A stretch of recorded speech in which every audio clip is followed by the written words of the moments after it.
जब वुल्वरीन दोबारा जागा तो उसकी चेतना अतीत के शरीर में लौट चुकी थी। पास ही एक अनजान औरत को लेटे देखकर वह थोड़ा परेशान हुआ। काश कल रात ही जाग गया होता। लेकिन इससे पहले कि वह कपड़े पहन पाता, अचानक कुछ लोग कमरे में घुस आए। जब उन्होंने बिस्तर पर अपने बड़े साहब की बेटी को देखा, वुल्वरीन समझ गया कि गड़बड़ हो चुकी है। उसने सफाई दी कि वह तो अभी 20 सेकंड पहले ही यहाँ आया है, लेकिन कोई मानने वाला नहीं था। मजबूरी में उसे हथियार दिखाना पड़ा। उस समय तक उसने स्ट्राइकर कर्नल का प्रयोग नहीं झेला था, फिर भी गोलियों की बरसात को उसने झेल लिया। क्योंकि उसके पास स्वयं चिकित्सा की शक्ति थी, उसने सारी गोलियां शरीर से बाहर निकाल दी। इसके बाद शुरू हुआ उसका शिकारी रूप। कुछ ही पलों में उसने 3 दुश्मनों का सफाया कर दिया। फिर उनकी कार की चाबी उठाई और सीधा एक्स एकेडमी जा पहुंचा, जहां उसकी मुलाकात हुई युवा प्रोफेसर से। वह बताता है कि वह भविष्य से आया है, लेकिन इतनी अजीब बात पर यकीन करना आसान नहीं था तब तक जब तक वुल्वरीन ने वह राज नहीं बताया जो सिर्फ प्रोफेसर को ही मालूम था। तभी प्रोफेसर को एहसास हुआ कि मामला गंभीर है। लेकिन प्रोफेसर कई सालों से एक दवा ले रहा था जिससे वह चल तो पाता था, लेकिन उसकी मानसिक शक्तियां दब जाती थीं। चर्चा के बाद तय हुआ कि पहले मैग्नेटो को छुड़ाया जाए, लेकिन उस समय मैग्नेटो पेंटागन के सबसे निचले स्तर की जेल में बंद था, जहां एक भी धातु मौजूद नहीं थी।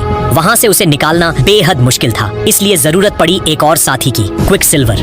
उसकी अलौकिक रफ्तार से यह काम आसान हो गया। जेलर जब मैग्नेटो को खाना दे रहा था, अचानक लिफ्ट में हवा का झोंका आया। जैसे ही उसने टोपी उठाई, लिफ्ट में एक और शख्स खड़ा मिला। पल भर में गार्ड बंद चुका था। क्विकसिल्वर आसानी से मैग्नेटो की सेल तक पहुंच गया। उसने दोनों हाथ कांच की दीवार पर रखे और तरंगों से कांच तोड़ दिया। शोर होते ही गार्ड चौकन्ने हो गए, लेकिन यह क्विकसिल्वर के लिए कोई बड़ी बात नहीं थी। उसने मैग्नेटो की गर्दन को संभाल लिया ताकि झटका लगकर कुछ न हो। जैसे ही दरवाजा खुला, वह अलौकिक रफ्तार से बाहर निकल गया। पहली बार इतनी स्पीड झेलते हुए मैग्नेटो का हाल बेहाल हो गया। नीचे सीढ़ियों पर वुल्वरीन और प्रोफेसर इंतजार कर रहे थे, लेकिन तभी पुलिस आ पहुंची। प्रोफेसर ने बातों से टालने की कोशिश की, पर गुस्सैल वुल्वरीन ने सबको धक्का मारकर चुप करा दिया। टीम अब एकजुट थी, मगर बड़ी संख्या में पुलिस पहुंच चुकी थी। मैग्नेटो ने अपनी शक्ति का इस्तेमाल किया, लेकिन क्विकसिल्वर की स्पीड के सामने वह भी फीका पड़ गया। क्विकसिल्वर ने हेडफोन पहना और मानो समय रुक गया। उसने हल्के से गार्ड को छुआ, कुछ कदम दौड़ा, प्लेट उछाली, हर गार्ड को मजाकिया पोज में जमाया और गोलियों का रास्ता मोड़ दिया। सब कुछ इतना आसान और मजेदार लग रहा था।